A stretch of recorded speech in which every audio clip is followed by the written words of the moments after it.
We live in an age where the word algorithm seems to dominate every aspect of the digital world. On YouTube, as on other platforms, it's the algorithm that decides what content gets shown, who it reaches, and how viral it goes.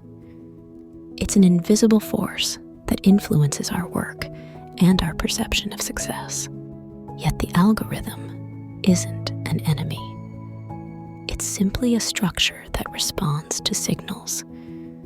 It's up to us to learn to communicate with it without being overwhelmed. I want to share a personal experience. Until 2 years ago, I had just one email address, the classic inbox for everything. Then, after many attempts, Google literally forced me to create a recovery address. I'm not one for keeping duplicates in my life. Imagine, I don't even have a spare car key. Yet, I found myself with multiple profiles without really wanting to. When the famous automatic YouTube course arrived, the coaches suggested I create a dedicated email address for contacts on each channel. So, overnight, I found myself with 8 different profiles. At first, it seemed like chaos, a pointless multiplication. But then, to my surprise, this little virtual team became a precious ally.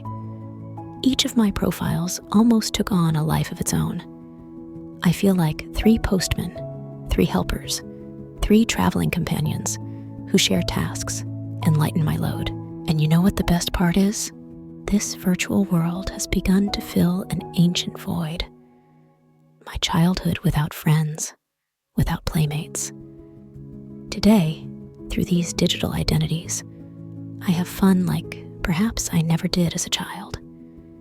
It's a creative game, a laboratory, an alternative family made of emails and passwords, but also of dreams, experiments, and laughter.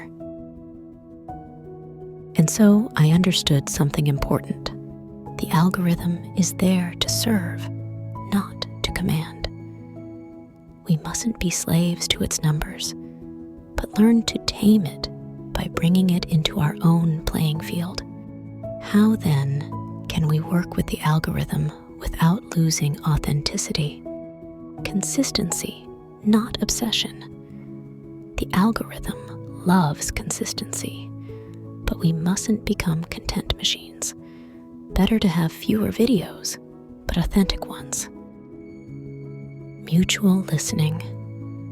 We observe what content is being pushed and try to understand why without betraying ourselves. Value over numbers. Not everything that goes viral is meaningful. True power lies in creating content that lasts.